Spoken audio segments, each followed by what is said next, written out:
Topic चल रहा था chapter number 6 and exercise number 6.5। Last video में हमने क्वेश्चन नंबर 1 को सॉल्व किया था और आज हम स्टार्ट करेंगे क्वेश्चन नंबर 2।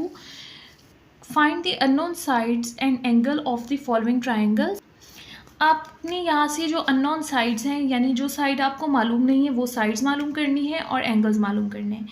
तो देखिए सबसे पहले अगर हम साइड्स की बात करें तो यहाँ पर 3 साइड्स हैं ए बी एंड सी। ए और सी की वैल्यू आपको पता है, यहाँ से जस्ट आपने बी की वैल्यू फाइंड करनी है।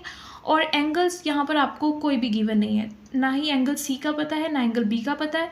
ए का पता है, एंगल बी का आपको जस्ट पता है, वो हमें पता है यहाँ पर 90 डिग्री होता है।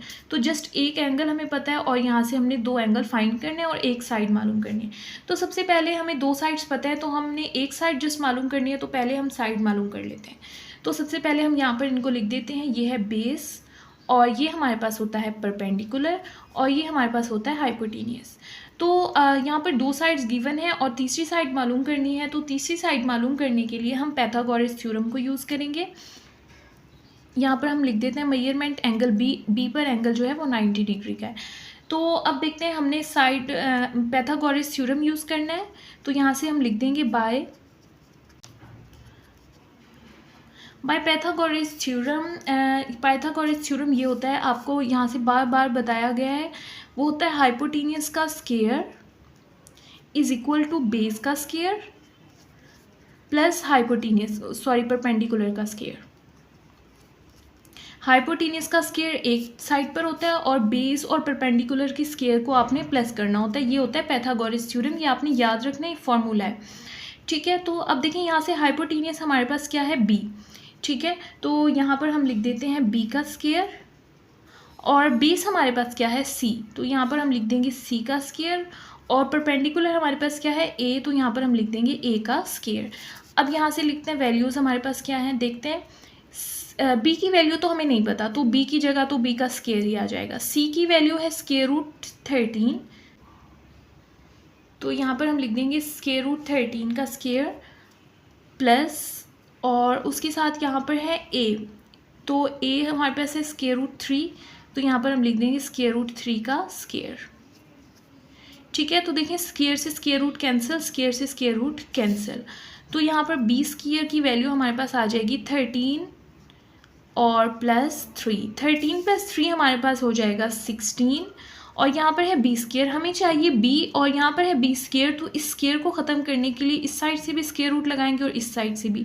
यहाँ पर ये दोनों कैंसिल हो जाएंगे और यहाँ पर आंसर आ जाएगा b = √16।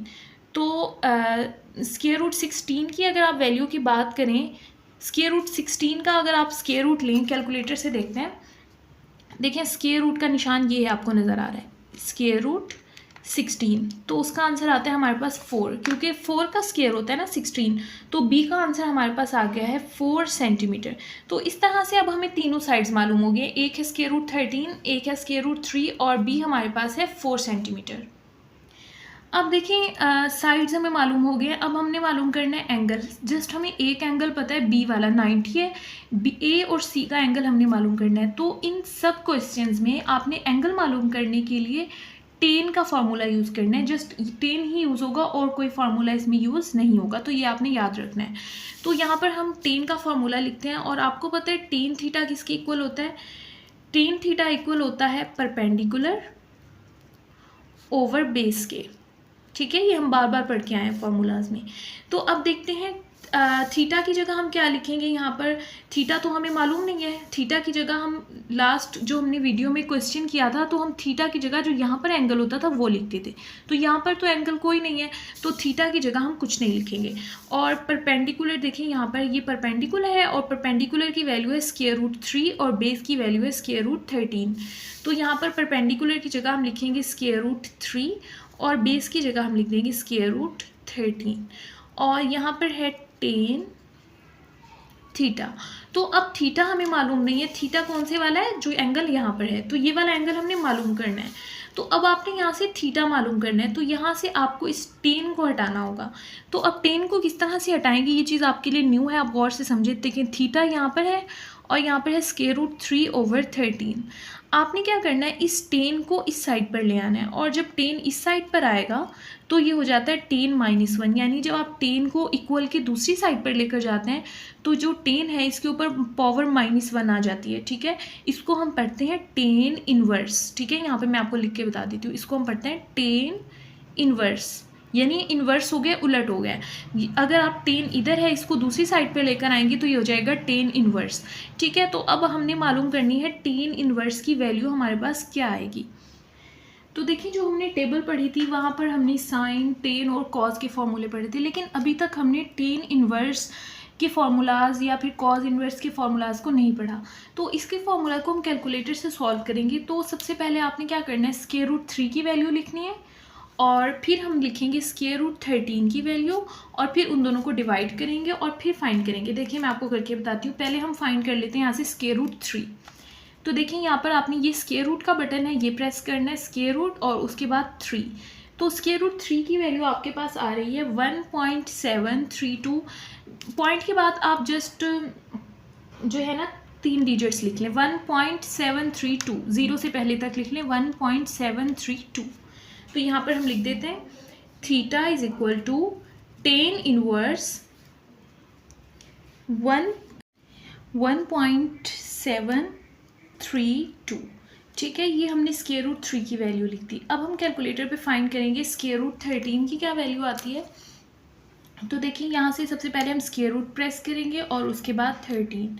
तो इसकी वैल्यू आ गई 3.6055। तो हम यहाँ से लिख देंगे 3.605। ठीक है, आगे 5 है तो बस आप एक 5 लिख दें, 3.605। तो यहाँ पर लिख देते हैं 3.605। अब आपने नेक्स्ट स्टेप पर इन दोनों को डिवाइड करना है। तो देखते हैं, तो यहाँ से देखिए इनको डिवाइड करते हैं। हम यहाँ पर लिखेंगे 1.732 डिवाइड बाय 3.605। तो यहाँ से हमारे पास आंसर आ गया 0.4804। यहाँ पर हम जस्ट पहला 4 तक लिखेंगे, यहाँ पर हम लिख देते हैं 0.4804। 0.4804 और यहाँ पर 10 इनवर्स एज इट इज़ आ जाएगा, और यहाँ पर था थीटा। अब आप फाइंड करेंगे 10 इनवर्स की वैल्यू क्या होगी। तो अब 10 इनवर्स मालूम कैसे करते हैं। अब यहाँ से आपने गौर से देखना है, ये आपके पास जैसे कैलकुलेटर है ना, तो आपको यहाँ पर वैल्यूज़ देखें नज़र आ रही है, लिखा हुआ है 10, ये लिखा हुआ है कॉज, ये लिखा हुआ है साइन, और आप इनके ऊपर देखें, साइन के ऊपर लिखा हुआ है साइन इनवर्स, कॉज के ऊपर लिखा हुआ है कॉज इनवर्स, 10 के ऊपर लिखा हुआ है 10 इनवर्स। अब हमें चाहिए 10 इनवर्स की वैल्यू। तो अब हमने ये, हमें ऊपर वाली वैल्यू चाहिए, और जब हमें ऊपर वाली वैल्यू चाहिए होती है, ऑरेंज कलर में लिखी हुई है ना, तो आपने ये ऑरेंज कलर वाला बटन प्रेस करना है, शिफ्ट का। जब आप ये शिफ्ट का बटन प्रेस करेंगे और उसके बाद आप ये 10 का बटन प्रेस करेंगे तो आपकी स्क्रीन पर लिखा आएगा 10 इनवर्स। दोबारा देखें, आपने पहले प्रेस करना है शिफ्ट और उसके बाद 10, तो आपकी स्क्रीन पर लिखा आएगा 10-1 यानी 10 इनवर्स, और फिर उसके आगे आपने ये वैल्यू लिख देनी है 0.4804। 0.4804।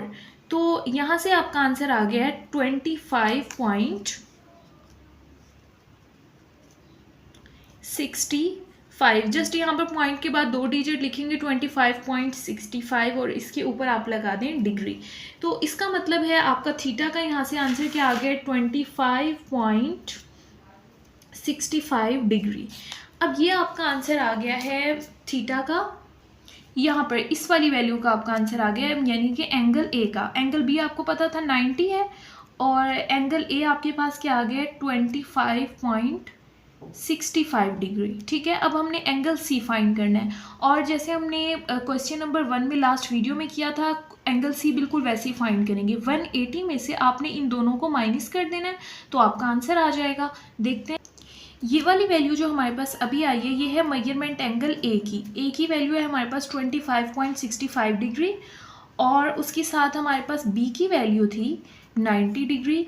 अब हमने फाइंड करनी है सी की वैल्यू, मेजरमेंट एंगल सी, और सी हम इस तरह से फाइंड करेंगे, 180 में से आपने क्या करना है, इन दोनों को माइनस कर लेना है, 25.65 डिग्री को भी माइनस कर लेना है और 90 डिग्री को भी माइनस कर देना है। ठीक है, तो इन दोनों को हम माइनस करते हैं, देखते हैं क्या आंसर आता है। 180 में से माइनस करेंगे 25.65 को और फिर माइनस करेंगे 90 को, तो हमारे पास आंसर आ गया 64.35। 64.35। ठीक है, तो इस तरह से हमने तीनों एंगल फाइंड कर लिया और ये क्वेश्चन एंड हो गया। नेक्स्ट देखिए क्वेश्चन नंबर 2। नेक्स्ट स्टार्ट करते हैं। क्वेश्चन नंबर 2 हमारे पास है एक ट्राइंगल और यहाँ पर देखिए हमें दो साइड्स दी हुई हैं, A is equal to 4 centimetre और C भी 4 सेंटीमीटर है और थर्ड साइड आपने मालूम करनी है। और यहाँ पर एंगल की बात करें, यहाँ पर है angle A, angle B and angle C। यहाँ पर तीनों की वैल्यू नहीं दी हुई और हमें पता है कि जो ये वाला एंगल होता है जहाँ पर दो स्ट्रेट लाइन मिल रही होती है, यहाँ पर तो एंगल होता है 90 डिग्री। तो हम सबसे पहले लिख लेते हैं, हमें दिया हुआ है मेजरमेंट एंगल B, जो B की मेजरमेंट है वो क्या है 90 डिग्री और उसके साथ A की वैल्यू हमारे पास क्या है 4 सेंटीमीटर और C की वैल्यू हमारे पास क्या है 4 सेंटीमीटर और B हमने मालूम करना है। तो साइड मालूम करने के लिए हम पाइथागोरस थ्योरम यूज़ करते हैं। तो यहाँ पर हम लिखेंगे by Pythagoras theorem. Pythagoras theorem के अकॉर्डिंग इस तरह से होता है कि हाइपोटेनियस एक साइड पर होता है, हाइपोटेनियस का स्क्वायर इक्वल होता है बेस के स्क्वायर प्लस परपेंडिकुलर के स्क्वायर के। ठीक है, ये फॉर्मूला हमने लास्ट क्वेश्चन में भी पढ़ा। अगर हम इस ट्राइंगल की बात करें, आपको पता है जो नॉन स्ट्रेट लाइन होती है ये तो हमेशा हाइपोटेनियस होती है और इसको हम कहते हैं परपेंडिकुलर और इसको हम कहते हैं बेस। ठीक है, अब देखें यहाँ से हाइपोटेनियस क्या है हमारे पास B, तो यहाँ पर हम लिखेंगे B का स्क्वायर और बेस हमारे पास क्या है C, तो हम यहाँ पर लिखेंगे C का स्क्वायर और परपेंडिकुलर हमारे पास क्या है A, तो हम यहाँ पर लिखेंगे A का स्क्वायर। अब देखते हैं इनकी वैल्यू। यहाँ से देखें A की वैल्यू है 4 सेंटीमीटर, तो A की जगह हमने लिख दिया 4 सेंटीमीटर का स्क्वायर और इसी तरह से C की वैल्यू यहाँ पर है 4 सेंटीमीटर, तो यहाँ पर भी लिख दिया 4 सेंटीमीटर का स्क्वायर और यहाँ पर देखें यहाँ पर है B का स्क्वायर, क्योंकि B की वैल्यू नहीं है तो हम यहाँ पर जस्ट B का स्क्वायर ही लिख देंगे। 4 4 होता है 16 और 4 का जब स्क्वायर लेंगे यानी 4 को 4 से मल्टीप्लाई करें तो 16 आ जाएगा और इधर से भी 4 को 4 से मल्टीप्लाई करें तो आपके पास आंसर आ जाएगा 16 और 16 को 16 के साथ प्लस करें तो आपका आंसर आ जाएगा 32B स्क्वायर। और आपको पता है हमें यहाँ से B की वैल्यू चाहिए, तो इस स्क्वायर को ख़त्म करने के लिए इधर भी स्क्वायर रूट लगाएंगे और इधर भी स्क्वायर रूट लगाएंगे। यहाँ स्क्वायर रूट से हो जाएगा कैंसिल और B का आंसर आपके पास आ जाएगा स्क्वायर रूट 32। ठीक है, तो यहाँ से हमारे पास B का आंसर आ गया स्क्वायर रूट 32। अब स्क्वायर रूट 32 को अगर हम फर्दर सॉल्व करें, देखते हैं अगर ये कैंसिल होता है 32 का आप LCM लें। देखिए 2 1 2 और 1 यहाँ पर कैरी आ जाएगा 12 हो जाएगा, 2 6 12, 2 8 16, 2 4 8, 2 2 4 एंड 2 1 2, यानी 2 कितनी टाइम्स है 1 2 3 4 5, तो स्क्वायर रूट 32 की जगह हम लिख देते हैं 2 5 टाइम 1 2 3 4 एंड 5। अब देखिए यहाँ पर इन दोनों का जोड़ा बन रहा है और इन दोनों का पेयर बना देंगे हम। ठीक है, तो यहाँ पर इस तरह से आ जाएगा 2 का स्क्वायर, क्योंकि 2 2 मरतबा है और यहाँ पर भी आ जाएगा 2 का स्क्वायर और 2 यहाँ पर सेपरेट रह जाएगा। स्क्वायर से स्क्वायर रूट कैंसिल, स्क्वायर से स्क्वायर रूट कैंसिल, ये दोनों जो है ये स्क्वायर रूट से बाहर आ जाएंगे 2 एंड 2 और ये वाला 2 जो है वो स्क्वायर रूट के अंदर रह जाएगा। 2 मल्टीप्लाई बाय 2 होता है 4 और यहाँ पर आ जाएगा 2, तो इसका आंसर आपके पास आ गया 4 स्क्वायर रूट 2। तो B का आंसर हमारे पास आ गया 4 स्क्वायर रूट 2 सेंटीमीटर। तो इस तरह से हमें एक साइड मालूम नहीं थी B, वो हमने मालूम कर लिया और तीनों साइड्स हमें मालूम हो गए हैं। अब हम फाइंड करेंगे एंगल। हमें यहाँ पर एक एंगल दिया हुआ है 90 डिग्री का, तो सबसे पहले अब हम ये A वाला एंगल मालूम करेंगे। और मैंने आपको बताया था क्वेश्चन नंबर 2 में, जैसे हमने पहले क्वेश्चन में किया, तो इन सब क्वेश्चंस में जब भी आपने एंगल फाइंड करना है तो आपने टेन का फॉर्मूला ही यूज़ करना है, कोई और फार्मूला यूज़ नहीं करना। तो यहाँ से देखिए टेन थीटा होता है परपेंडिकुलर ओवर बेस के इक्वल। ठीक है, टेन। अब देखिए थीटा हमारे पास क्या है, हमने कौन सा वाला फाइंड करना था। अगर हम क्वेश्चन से देखें तो हमने करना है A, तो इसका मतलब हमने यहाँ पर जो थीटा है वो कौन सा एंगल है, एंगल A। तो थीटा की जगह हम लिख देंगे कि हमने कौन सा एंगल फाइंड करना है, एंगल A, क्योंकि थीटा एंगल A ही है। तो अब यहाँ से देखते हैं कि हमारे पास परपेंडिकुलर की वैल्यू क्या है और बेस की वैल्यू क्या है। तो यहाँ से देखें परपेंडिकुलर है 4 सेंटीमीटर और बेस भी है 4 सेंटीमीटर, ठीक है। तो परपेंडिकुलर और बेस दोनों की जगह पर हम लिख देंगे 4 सेंटीमीटर। तो यहाँ से देखिए 4 से 4 हो जाएगा कैंसिल और यहाँ पर आंसर आ जाएगा 1 और यहाँ पर है 10।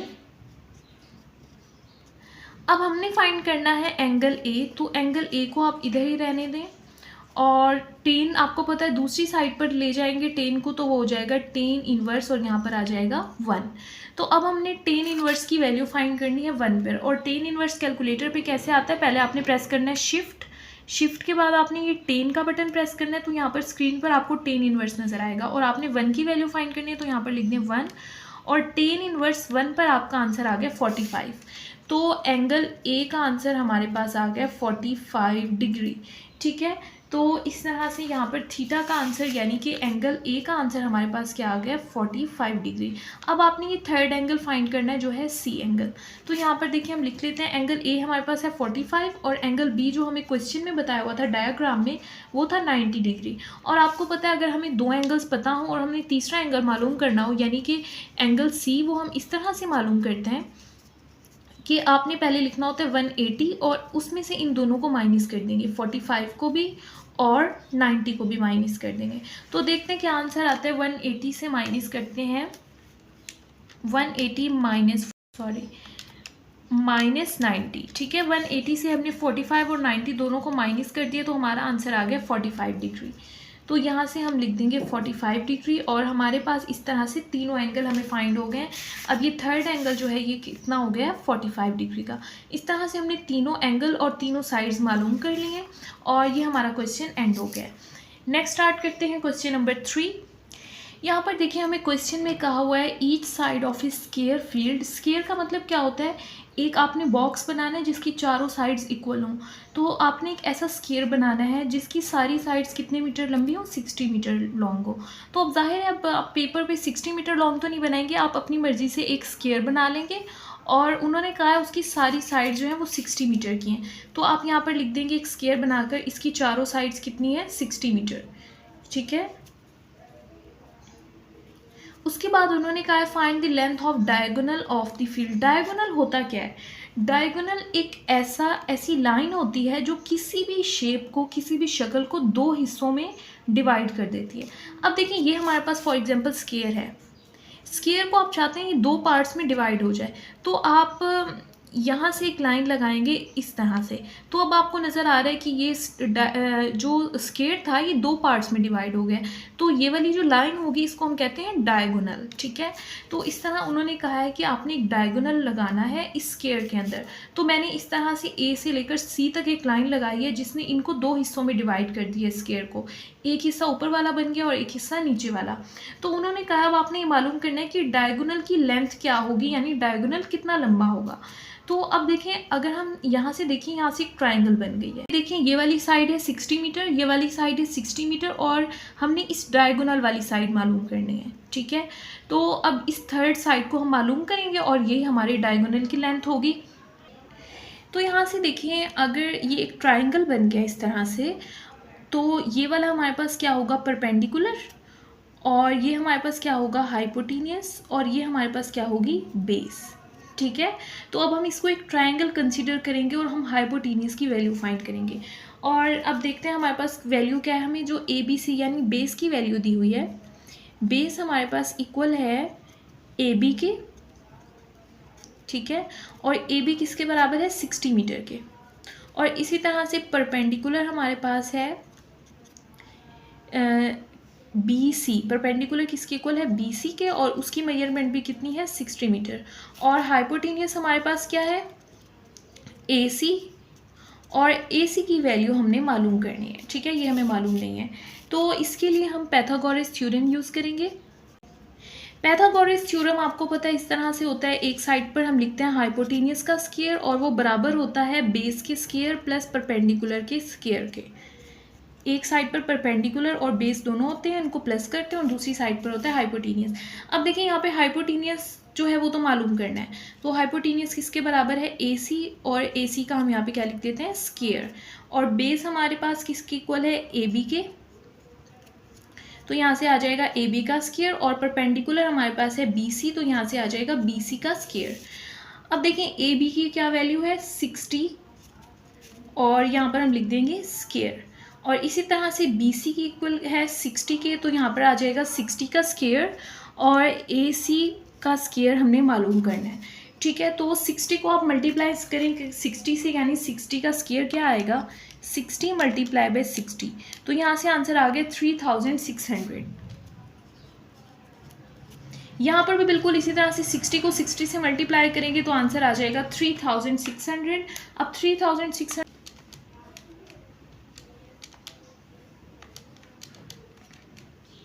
तो यहाँ से आंसर आ गया 7200।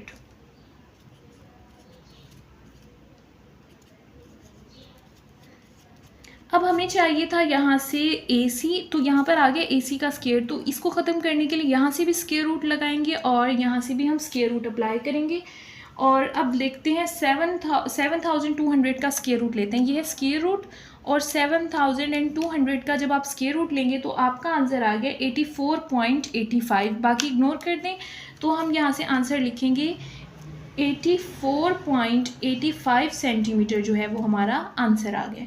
तो इस तरह से इसके नेक्स्ट 2 क्वेश्चन हमने सॉल्व कर लिया। नेक्स्ट वीडियो में हम क्वेश्चन नंबर 4 से स्टार्ट करेंगे। अगर इसमें आपका कोई क्वेश्चन हो तो आप कमेंट बॉक्स में पूछ सकते हैं।